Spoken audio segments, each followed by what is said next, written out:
Israel बरहना सफाकियत पर उतर आया। बमबारी से बचकर इमारत में पनाह लेने वालों पर भी बम बरसा दिए। खान यूनिस, रफा और जबालिया में बेघर फलस्तीनियों की पनाहगाहों पर इंसानियत सोच बमबारी करके मजीद 700 फलस्तीनी शहीद कर दिए। जबालिया कैंप का एक रिहायशी ब्लॉक मुकम्मल तबाह हो गया। कई जख्मी मलबे तले दब गए। इमदादी कारकुनों की रसाई मुश्किल हो गई। 7 अक्टूबर से शहीद होने वाले फलस्तीनियों की तादाद 16,000 से जायद हो गई। इसराइली आर्मी चीफ कहते हैं कि जनूबी गजा में शिद्दत से हमले शुरू किए हैं। व्हाइट हाउस का कहना है कि इसराइल शहरियों की हलाकत कम करने की कोशिश कर रहा है। इसराइली फौज के खिलाफ हमास की मुज़ाहमत जारी है। मजीद 2 इसराइली फौजी मारे गए। ज़मीनी कार्रवाई में हलाक होने वाले इसराइली फौजियों की तादाद 66 हो गई है। कैथोलिक मसीहियों की रूहानी पेशवा पोप फ्रांसिस ने गजा में जल्द दोबारा जंगबंदी का मुतालबा कर दिया।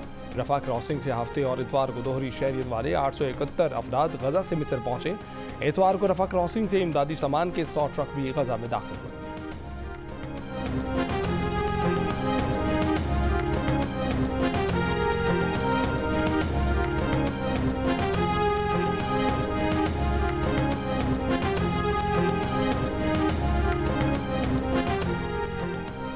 गजा पट्टी में बमबारी बंद ना हुई तो पूरा खित्ता जंग की लपेट में आ सकता है। शायद फिर सरहदी बंदिशें में खत्म हो जाएं।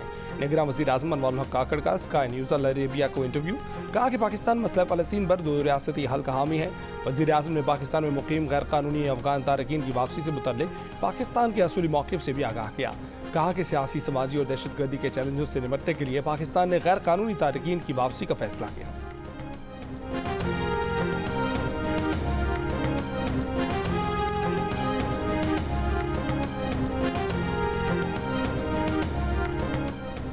चलास वाक़े के बाद मुसाफिरों के लिए सिक्योरिटी इक़दामात। वज़ीर आला गुलबर खान के मुताबिक शाहराह कराकरम पर 5 से 10 गाड़ियों पर मुश्तमिल मुसाफिर गाड़ियों को काफ़िले की सूरत में सिक्योरिटी के साथ भेजा जाएगा।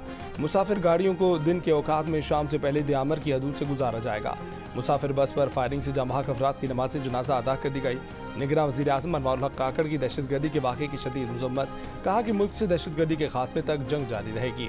साबिक़ वज़ीर आज़म शहबाज शरीफ ने कहा, ये बस पर नहीं पाकिस्तान पर हमला है। सिक्योरिटी फोर्सेस कातिलों को इबरतनाक अंजाम तक पहुँचाएंगी। मरीम नवाज ने कहा कि खौफ, वहशत और दहशत से पाकिस्तान को तरक्की करने से रोका नहीं जा सकता।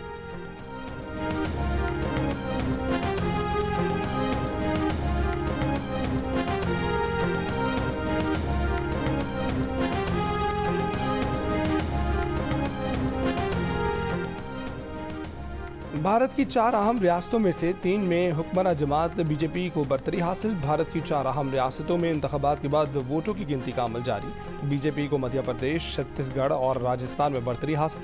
तेलंगाना में कांग्रेस आगे हैं। 4 रियासतों में गुज़िश्ता माह वोटिंग हुई थी। भारत में मई में आम इंतखाबात होने हैं। इलाकाई इंतखाबात में बरतरी 2024 के आम इंतखाबात में मोदी की मकबूलियत मज़ीद बढ़ने का इशारा करार दिया जा रहा है।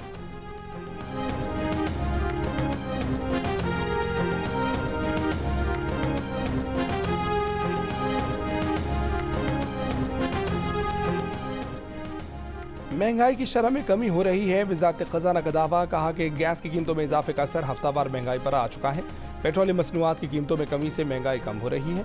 मकामी सनतों की पैदावार में इजाफा हो रहा है। दिसंबर में महंगाई की शरह 25.5 से 26.5% तक रह सकती है। जुलाई से अक्टूबर तक तरसीलात ज़र में 13.3% कमी हुई। बरामदात में 1.1% इजाफा हुआ। FBR की टैक्स वसूलियों में 27.9% इजाफा हुआ।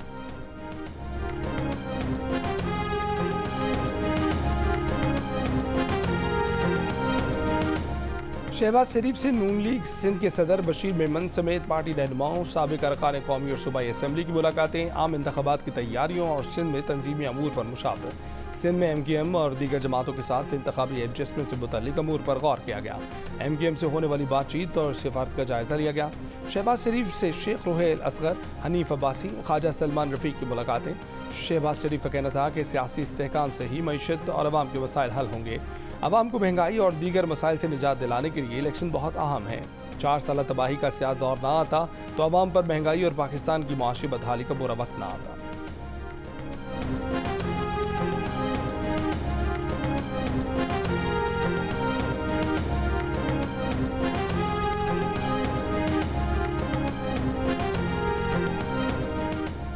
अठारहवीं तरमीम को अधूरा कहने का मतलब 18वीं तरमीम खत्म करना है। नून लीग के इतराफ से बिल्ली थैले से बाहर आ चुकी है।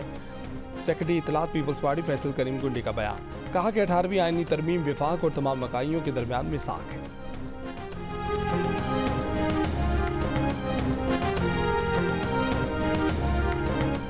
मुस्लिम लीग नून के रहनुमा ख्वाजा आसिफ का कहना है कि 2022 तक पीटीआई के नए चेयरमैन के कायद आसिफ अली जरदारी थे। बानी पीटीआई अपने पुराने साथियों पर एतबार करने के लिए भी तैयार नहीं है। एक साल में जरदारी का तराशा हुआ हीरा इतना पसंद आया कि पूरी पार्टी उसके हवाले कर दी। अपने बयान में ख्वाजा आसिफ ने कहा कि जिसने सारी उम्र धोखे दिए हों उसका दूसरों पर एतबार करना मुश्किल होता है। पीटीआई के रहनुमाओं और कारकुनों के लिए कोई शर्म कोई हया का मकाम है।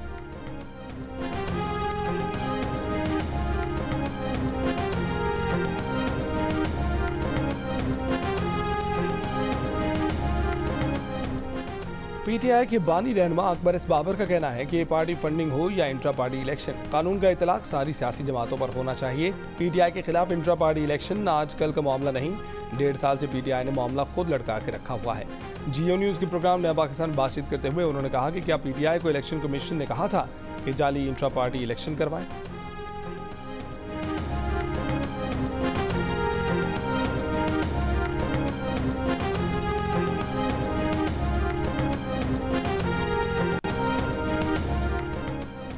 हमने सियासत में दीनी और मजहबी शनाख्त बरकरार रखी, वो रवैये अपनाए जिनमें फ़िरका वारियत की गुंजाइश नहीं।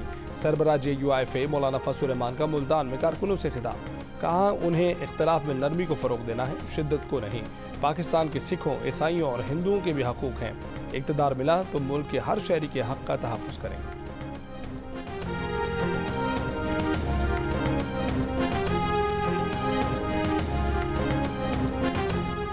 टिकट देते हुए सियासी जमातों को पुलिस से रात और असूलों की भूल भुलैया से गुजरना पड़ता है। जियो न्यूज़ के प्रोग्राम नया पाकिस्तान में बातचीत करते हुए मुस्लिम लीग नून के रहनुमा खुर्रम दस्तगीर खान का वाक़िफ़, दानियाल अजीज़ को शोकाज नोटिस और शाहिद खाकान की तनकीद नज़रअंदाज करने से मुतल्लिक सवाल पर खुर्रम दस्तगीर ने कहा कि शाहिद खाकान की तनकीद अमूमी थी और इससे पार्टी में जमहूरी कल्चर की अक्कासी होती है।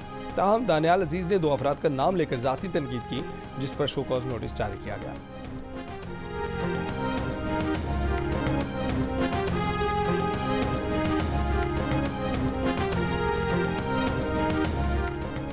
जमीयत उलमा इस्लाम के मरकजी रहनुमा हाफिज़ अब्दुल्ला का कहना है कि अक्सरियत पीपल्स पार्टी की हो या नून लीग की, पाकिस्तान के सदर फजलुर रहमान बनेंगे। मौलाना PDM के सदर बन सकते हैं तो सदर मुमलिकत भी बन सकते हैं। कहा कि हमारा PTI के साथ इत्तेहाद नहीं हो सकता, हमारा असल मसला PTI के एजेंडे से था। अभी सिंध में हम GDA के साथ हैं, PTI का उसका हिस्सा नहीं।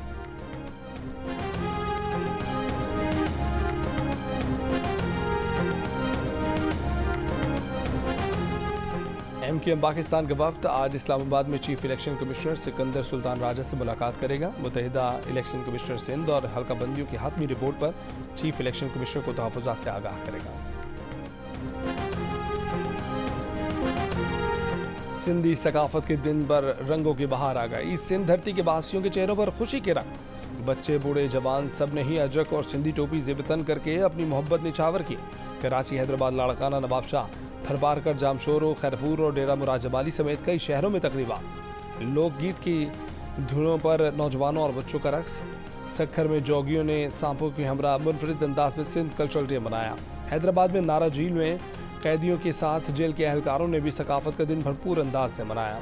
निगरां वज़ीर आला सिंध मकबूल बाकर की यौम सकाफत पर मुबारकबाद, बिलावल भुट्टो की भी मुबारकबाद।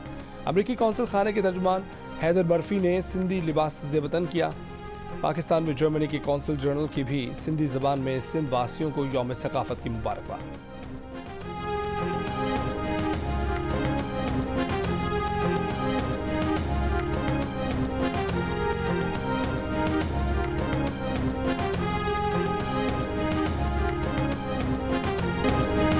पाकिस्तान और खलीज ताउन कौंसिल के दरमियान आज़ाद तिजारती मुआहदे के लिए राहें मजीद हमवार हो गईं। पाकिस्तान और सऊदी अरब के दरमियान सरमायाकारी की शराइत पर इतफाक हो गया।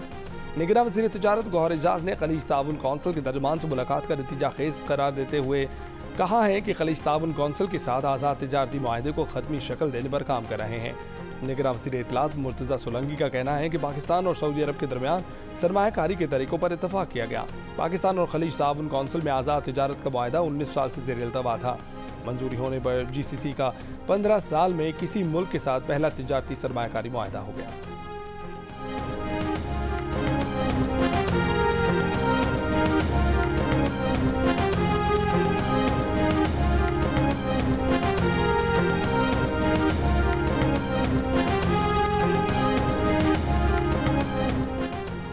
बलूचिस्तान के जिला मूसा खेल के इलाके में जंगलात में आग लग गई। आग शेरानी और मूसा खेल इजला के दरमियान में पहाड़ी सिलसिले में लगी है। डीसी मूसा खेल के मुताबिक आग पर काबू पाने के लिए लेविस फोर्स जरूरी सामान के साथ पहाड़ी इलाके में पहुंच चुकी हैं। आग पर काबू पाने के लिए फायर बॉल्स इस्तेमाल किए जा रहे हैं। आग के फैलाव के पेश नज़र 2 घरों के मकीनों को महफूज मकामात पर मुंतकिल कर दिया गया। ऑपरेशन सारी रात जारी रहेगा। उम्मीद है कि सुबह तक आग पर काबू पा लिया जाएगा। निगरां वज़ीर आला बलूचिस्तान अली मर्दान ढोमकी का नोटिस हुक्काम से रिपोर्ट तलब कर ली।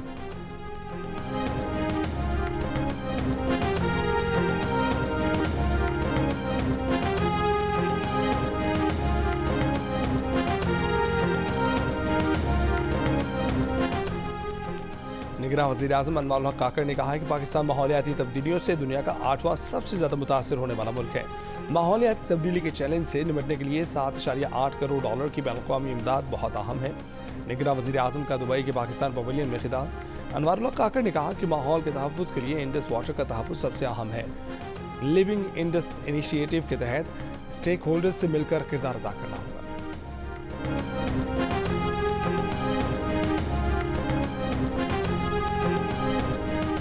कराची के इलाकों मलीर और स्टील टाउन में शॉर्ट टर्म अगवा में मुलव्विस 2 पुलिस एहलकारों समेत 3 मुलजिमान गिरफ्तार कर लिए गए। SSP मलीर के मुताबिक गिरफ्तार एहलकार रफीक गार्डन हेडक्वार्टर्स और यूनस कलाकोट थाने में तैनात हैं। तीसरा मुलजिम उनका इन्फॉर्मर है। मुलजिमान ने मगवी के अहल खाना से 19 लाख रुपए वसूल किए।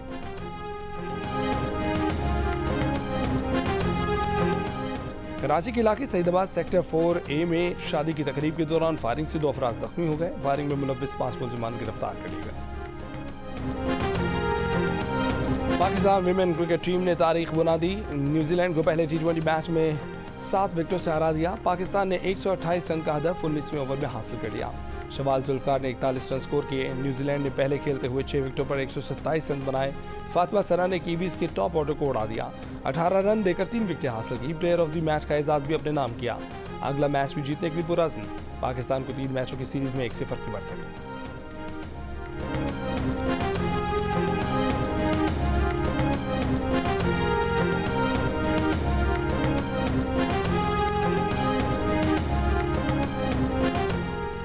कैनबरा में बाबर आजम अपने मद्दाहों के साथ घुल मिल गए। पाकिस्तानी टीम की प्रैक्टिस देखने मद्दाहों की बड़ी तादाद पहुंची। बाबर आजम ने फैंस को ऑटोग्राफ दिए, तस्वीर बनवाई।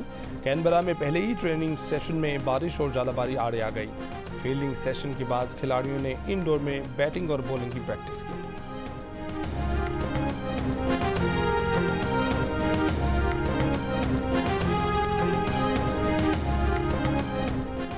गजा के मासूम फलस्तीनियों पर वहशियाना बमबारी करने वाले इसराइल की हिमायत अमरीकी सदर बाइडन को महंगी पड़ गई। बाइडन को दोबारा सदारत की दौड़ में शामिल होने से रोकने के लिए अमेरिका के मुसलमान रहनुमाओं ने बाइडन को छोड़ दो अबैंडन बाइडन मुहिम शुरू कर दी। रियासत मिनेसोटा से शुरू होने वाली बाइडन मुखालिफ मुहिम मिशिगन, एरिजोना, विस्कॉन्सिन, पेंसिल्वेनिया और फ्लोरिडा तक फैल गई। फलस्तीनियों की नस्लकुशी में साथ देने वाले बाइडन को दोबारा सदर बनने से रोकने की हर मुमकिन कोशिश करेंगे। अमरीकी मुसलमान रहनुमाओं का आज़म।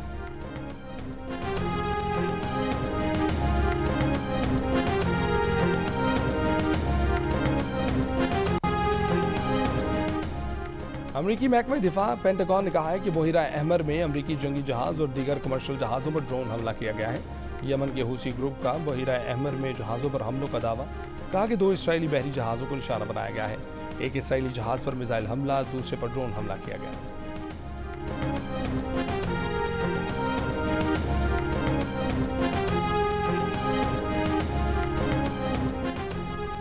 गजा में जंगबंदी के मुतालबे के लिए बरतानिया की डाउनिंग स्ट्रीट के सामने एहतजाज। शोहदा की याद में शम्मे रोशन। एहतजाज में मुस्लिम और यहूदी कम्युनिटी समेत जंग मुखालिफ अफराद ने शिरकत की। जमायमा भी शरीक।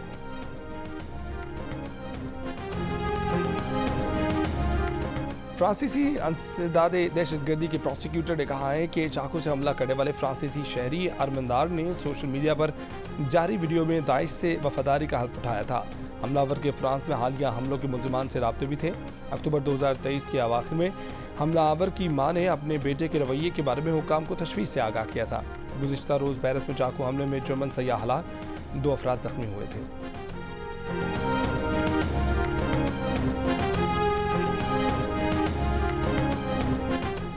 सातवीं साउथ एशियन कराटे चैंपियनशिप में पाकिस्तान की लाइबा ज़िया और आरजू ने गोल्ड मेडल जीत लिए। लाबाजिया ने -50 किलोग्राम कैटेगरी के फाइनल में भारतीय हरीफ को शिकस्त दी। 66 किलोग्राम कैटेगरी में आरजू ने पहली फाइट में भारतीय खिलाड़ी और फाइनल में नेपाल की कराटेकॉज को शिकस्त देकर सोने का तमगा अपने नाम किया।